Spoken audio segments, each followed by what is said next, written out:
Warahmatullahi wabarakatuh.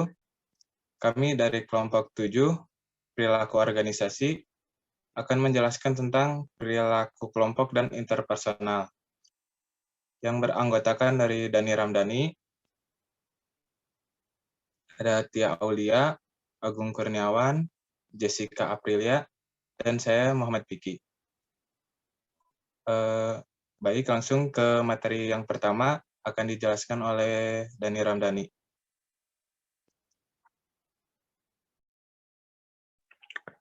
Oke, terima kasih Muhammad Piki. Perkenalkan terlebih dahulu, nama saya Dani Ramdhani.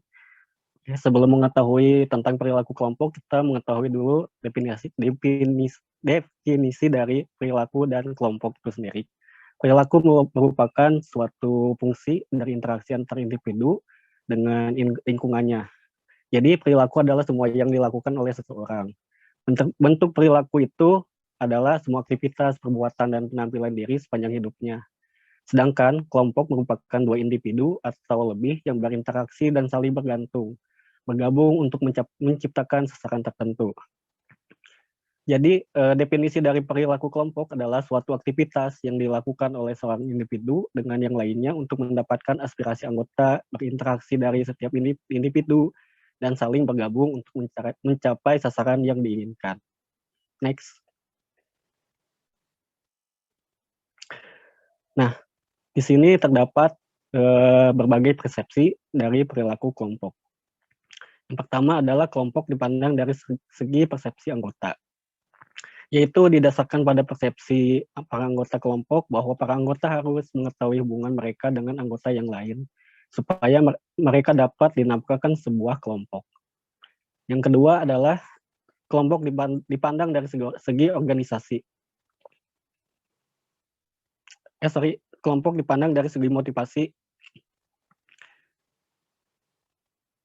yaitu penafsiran dari segi motivasi itu mendefinisikan kelompok sebagai suatu kumpulan individu yang eksistensinya adalah sebagai kumpulan yang sangat bermanfaat bagi para individu tersebut, disebabkan adanya dorongan dari dalam individu untuk berinteraksi dalam kelompok.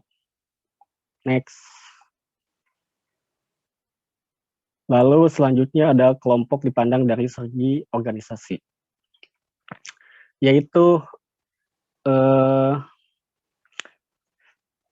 suatu kelompok dipandang sebagai suatu sistem yang berorganisasi yang terdiri atas dua orang atau lebih yang saling berhubungan antar anggotanya dan mempunyai aturan yang mengatur fungsi kelompok tiap anggotanya.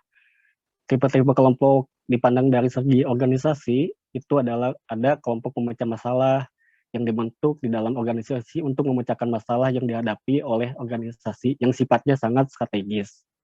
Yang kedua adalah kelompok pengelola. Kelompok pengelola itu terbentuk karena pemberian kewenangan secara penuh untuk mengelola suatu kegiatan bisnis, mulai dari membuat input, memproses, sampai menghasilkan hasil atau output. Yang ketiga adalah kelompok lintas fungsional. Dibentuk untuk menyelesaikan suatu proyek khusus yang menurut pimpinan tidak dimasukkan dalam kegiatan organisasi agar jangka penyelesaian dapat diselesaikan sesegera mungkin. Yang ketiga adalah yang keempat adalah kelompok teknologi komputer. Itu dibentuk dengan seiring perkembangan teknologi informasi. Kalau sekarang itu kita menggunakan sistem internet atau informasi. Dengan memanfaatkan sistem tersebut, kita bisa menggunakan email, chatting, dan lain sebagainya untuk berkomunikasi. Lalu, kelompok dipandang dari segi interaksi, yaitu menekankan pada interaksi interpersonal. Kelompok adalah sejumlah orang yang saling berinteraksi satu sama lain. Dalam jangka waktu tertentu, terbatasnya jumlah anggotanya sehingga mampu berkomunikasi dengan lain sering mungkin dan dilakukan dengan tatap muka. Nah, dalam organisasi suatu kelompok itu diasumsikan sebagai berikut. Misalnya kelompok mempunyai motivasi untuk bergabung, mengenal kelompok sebagai suatu unit yang terpadu dari orang-orang yang saling berinteraksi, lalu memberi sumbangan dalam jumlah yang berbeda-beda, lalu mencapai kesepakatan dan mempunyai perbedaan, dan pendapat lewat berbagai macam interaksi. Oke, next. Jenis-jenis kelompok itu dibagi jadi dua, yaitu kelompok formal dan kelompok informal. Kelompok formal itu diciptakan oleh keputusan manajerial untuk mencapai tujuan yang ditetapkan oleh organisasi tersebut. Berbagai tuntutan dan proses organisasi mengarah pada pembentukan jenis-jenis kelompok yang berbeda. Nah, dalam kelompok informal itu ada dibagi dua lagi, jadi kelompok komando dan kelompok tugas. Kelompok komando itu ditentukan oleh bagian organisasi. Komando juga terdiri di atas bawahan yang melapor langsung kepada seorang penyelia tertentu atau atasan tertentu. Lalu mempunyai hubungan antar anggota seorang manajer departemen dengan para atasan atau antara misalnya seorang perawat senior dengan bawahannya adalah contoh dari kelompok komando. Yang kedua adalah kelompok tugas. Dari kelompok formal itu, kelompok tugas itu terdiri dari para karyawan yang bekerjasama untuk menyelesaikan suatu tugas atau proyek tertentu. Contohnya adalah aktivitas para karyawan di bidang administrasi dari suatu perusahaan asuransi misalnya, yang mengklaim jika suatu kecelakaan diajukan adalah tugas-tugas yang diwajibkan, seperti itu. Yang kedua, jenis-jenis kelompok yang kedua adalah kelompok informal. Kelompok informal itu adalah pengelompokan orang-orang secara alamiah, yaitu dalam suatu situasi kerjanya sebagai tanggapan terhadap kebutuhan sosial. Dengan kata lain, kelompok informal itu tidak muncul sebagai hasil rencana yang disengaja, tetapi berkembang secara alamiah. Kelompok informal ini dibagi menjadi dua, yaitu kelompok kepentingan dan kelompok persahabatan. Kelompok kepentingan itu yaitu individu-individu yang mungkin tidak menjadi anggota dari kelompok komando atau kelompok tugas yang sama, yang dapat berafiliasi atau bekerja sama untuk mencapai berbagai sasaran bersama atau tujuan bersama. Contoh dari kelompok kepentingan adalah para pelayan restoran dan atau hotel yang menghimpun semua trip yang mereka terima. Yang kedua adalah kelompok persahabatan. Kelompok persahabatan itu dibentuk karena para anggotanya mempunyai kebersamaan tentang suatu hal, misalnya hobi, umur, keyakinan politik, ataupun latar belakang etnis. Oke. Selanjutnya, mungkin itu dari saya tentang jenis-jenis kelompok dan pengertian dari perilaku kelompok itu sendiri. Selanjutnya akan dijelaskan oleh Agung Kurniawan. Terima kasih. Ya, terima kasih Kang Dani Ramdhani yang sudah menjelaskan sangat jelas ya detailnya mengenai perspektif terhadap kelompok juga jenis-jenis kelompok itu sendiri. Di sini saya Agung Kurniawan akan menjelaskan mengenai motivasi pembentukan kelompok yang mana sudah disinggung sebelumnya oleh Kang Dani. Perspektif kelompok terhadap motivasinya yaitu supaya eksistensinya itu terarah dan menjadikan suatu kegiatan itu terpadu dan bermanfaat untuk anggotanya sendiri, sehingga visi atau tujuan yang mereka sudah setujui itu akan tercapai. Maka dari itu, pembentukan kelompok merupakan salah satu langkah awal terjadinya interaksi antar individu satu dengan yang lain. Karena dengan terjadinya proses pembentukan kelompok, maka akan memenuhi segala kebutuhan dalam kelompok itu sendiri. Pembentukan sebuah kelompok dapat diawali dengan adanya persepsi, perasaan atau motivasi, dan tujuan yang sama dalam memenuhi kebutuhannya. Proses pembentukan kelompok dimulai dari adanya perasaan atau persepsi yang sama untuk memenuhi kebutuhan. Dari perasaan ini, maka akan muncul motivasi dalam memenuhi kebutuhan. Kemudian, menentukan tujuan yang sama akhirnya menjadi interaksi sehingga terwujudlah sebuah kelompok. Maka dari itu interaksi dalam kelompok ini perlu dan sangat penting. Next. Nah, di sini ada beberapa teori yang mengemukakan tentang motivasi atau pembentukan kelompok itu sendiri. Yang pertama, teori kedekatan atau teori propinquity yang dikemukakan oleh Fred Lutanz pada tahun 1939. yang mana teori yang sangat dasar terbentuknya kelompok ini adalah menjelaskan adanya afiliasi atau kedekatan di antara orang-orang tertentu. Yang kedua ada teori interaksi atau Guillaume Homans. Teori pembentukan kelompok yang lebih komprehensif adalah suatu teori yang berasal dari John Homans. Teorinya berdasar pada aktivitas-aktivitas, interaksi-interaksi, dan sentimen-sentimen perasaan atau emosi tiap anggotanya. Yang ketiga ada teori keseimbangan atau teori Newcomb, yaitu salah satu teori yang agak menyeluruh, komprehensif. Penjelasannya tentang pembentukan kelompok ialah teori keseimbangan. Atau Abelian's Theory of Group Formation yang dikembangkan oleh Theodore Newcomb. Teori ini berisikan bahwa seseorang tertarik pada yang lain adalah didasarkan atas kesamaan sikap di dalam menanggapi suatu tujuan. Yang terakhir ada teori pertukaran. Teori lain yang sekarang ini mendapat perhatian betapa pentingnya di dalam memahami terbentuknya kelompok ialah teori pertukaran atau exchange theory. Teori ini ada kesamaan fungsinya dengan teori motivasi dalam bekerja. Teori propinquity, interaksi, keseimbangan, semuanya memainkan peran di dalam teori pertukaran ini.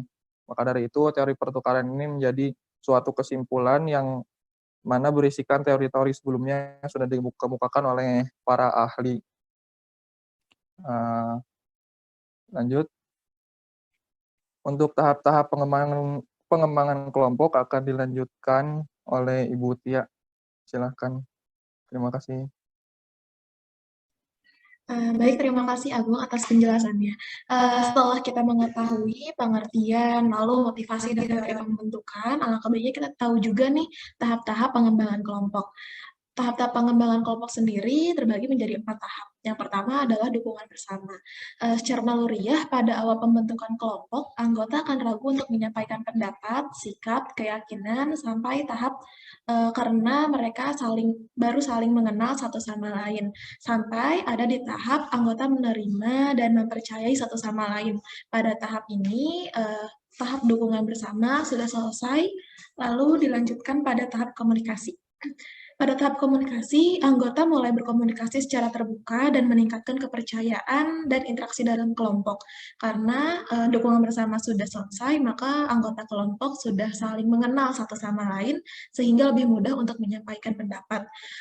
Pada tahap komunikasi ini, diskusi juga sudah mulai fokus pada pemecahan masalah kelompok. Setelah tahap komunikasi selesai, setelah semua mempunyai satu tujuan yang sama, lalu diteruskan pada tahap motivasi. Pada tahap motivasi ini, anggota kelompok bekerja sama untuk tujuan yang sama, untuk satu tujuan yang sama. Lalu para anggota kelompok dibagi menjadi unit-unit kecil yang saling bekerja sama, bukan saling bersaing, karena sama-sama mempunyai tujuan yang sama. Lalu setelah tahap motivasi selesai, setelah semua unit bekerja sama dengan baik, maka akan diteruskan pada tahap pengendalian. Pada tahap pengendalian ini, karena semua sudah memiliki tujuan yang sama, maka tujuan kelompok lebih utama dibanding tujuan individu. Pada tahap ini juga sudah dimulai diterapkan norma-norma kelompok, aturan-aturan kelompok yang diterapkan guna mencapai tujuan bersama lebih cepat dan lebih efektif. Mungkin untuk tahapan pengembangan kelompok seperti itu. Lalu kita akan membahas mengenai ciri-ciri kelompok yang akan dibahas oleh Jessica. Kepada Jessica, dipersilahkan.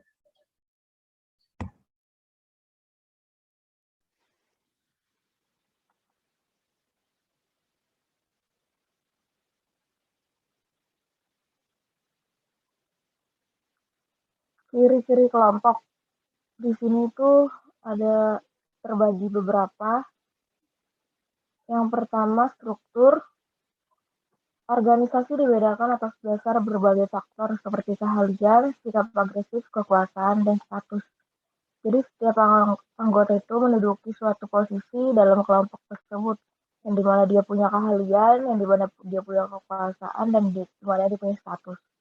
Dan yang kedua, hierarki status. Status dalam posisi begitu pada anggota begitu serupa sehingga istilah tersebut sering digunakan secara bergantian.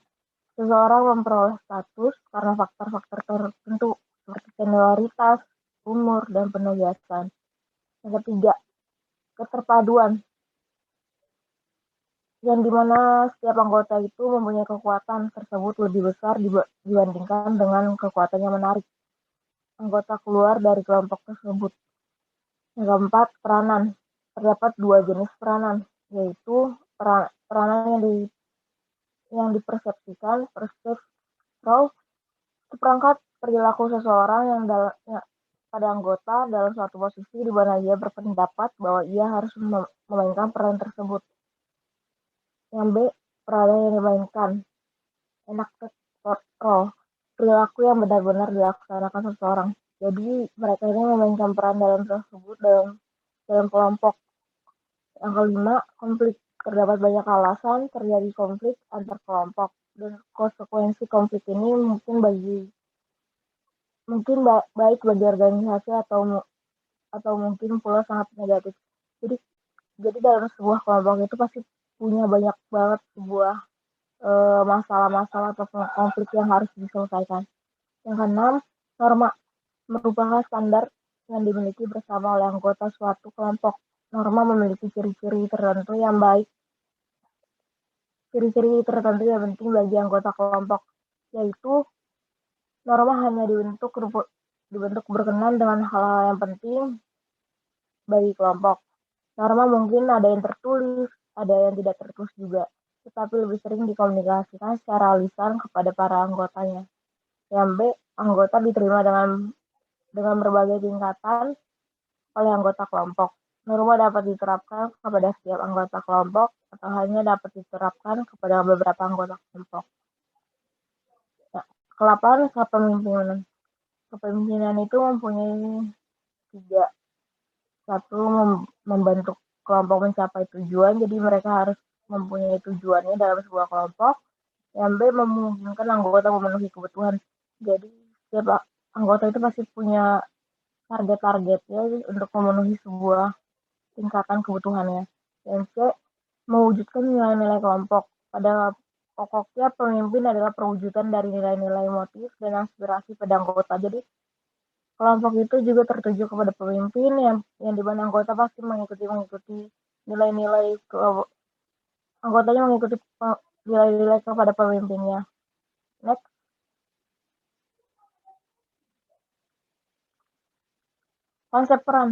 Konsep peran sangat penting dalam setiap kelompok dalam memahami perilaku yang diharapkan diberikan kepada suatu posisi tertentu dalam suatu organisasi. Peranan ganda dan perangkat peranan. Peranan ganda adalah bagian besar orang yang memegang banyak posisi dalam berbagai organisasi. Mereka menampilkan peranan manajer, orang tua, pemimpin, dan bawahan. Dan perangkat peranan itu merupakan karena sebagian besar kelompok mempunyai harapan peranan sendiri-sendiri. Sebagian besar individu mempunyai perangkat peranan yang terdiri dari individu-individu yang mempunyai harapan atas perilaku individu dalam suatu peranan. 3.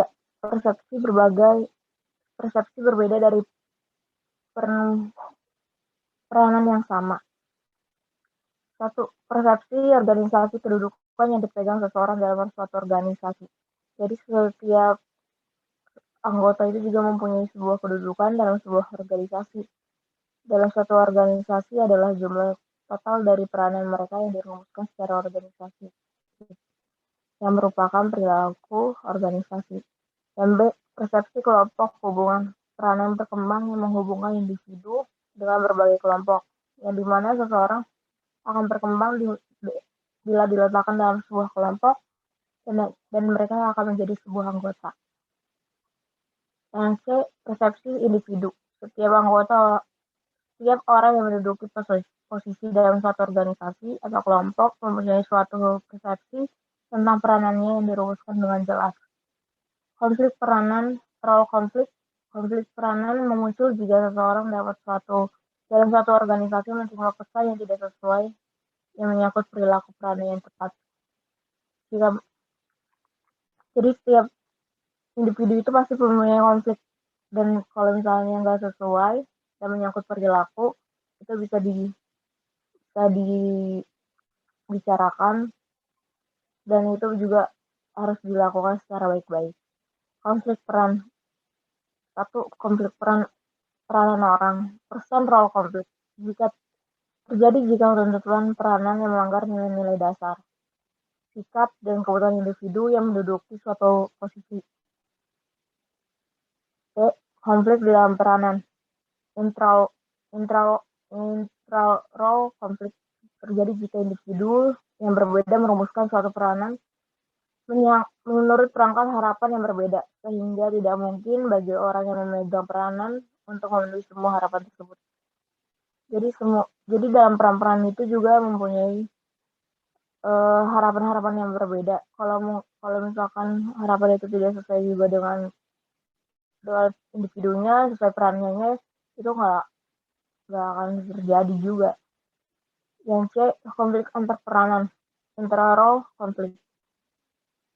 Terjadi jika karena menghadapi peranan yang ganda, ada 2 ataupun lebih. Konflik itu terjadi karena individu secara simultan, jadi berbarengan menampilkan banyak peranan. Beberapa di antaranya mempunyai harapan yang bertentangan, jadi harapannya mereka itu tidak akan sesuai kalau misalnya mereka saling berlawanan.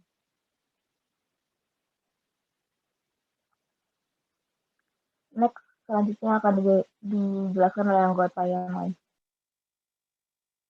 Ya, terima kasih kepada Ke Jessica atas penjelasannya tentang ciri-ciri kelompok dan konsep peran. Selanjutnya yang akan saya jelaskan itu tentang model terpadu dari pembentukan dan pengembangan kelompok. Dalam hal ini akan saya jelaskan itu step-step atau bagian dari pembentukan kelompok itu sendiri. Yang pertama itu ada alasan pembentukan suatu kelompok. Nah, alasan dari pembentukan kelompok itu ada yang seperti yang telah dijelaskan pertama tadi, yaitu ada kepuasan, kebutuhan, rasa aman, penghargaan, kedekatan, dan daya tarik, dan tujuan kelompok itu sendiri. Nah, setelah ada alasan pembentukan kelompok itu terjadi, maka kelompok akan dibuat menjadi 2, yaitu akan formal atau informal. Lalu yang ketiga ada tahapan perkembangan kelompok. Nah, dalam tahapan-tahapan ini ada beberapa step. Yang pertama itu dukungan bersama antar anggota-anggota kelompok, komunikasi dan pengambilan keputusan. Ya, jadi dalam suatu kelompok itu pasti akan menyampaikan tujuan apa yang akan dihasilkan dari kelompok itu sendiri. Nah, dalam komunikasi dan pengambilan keputusan ini, keputusan-keputusan dari setiap orang itu akan dikaji dan ditentukan hasilnya itu yang baik seperti apa. Lalu ada motivasi dan produktivitas.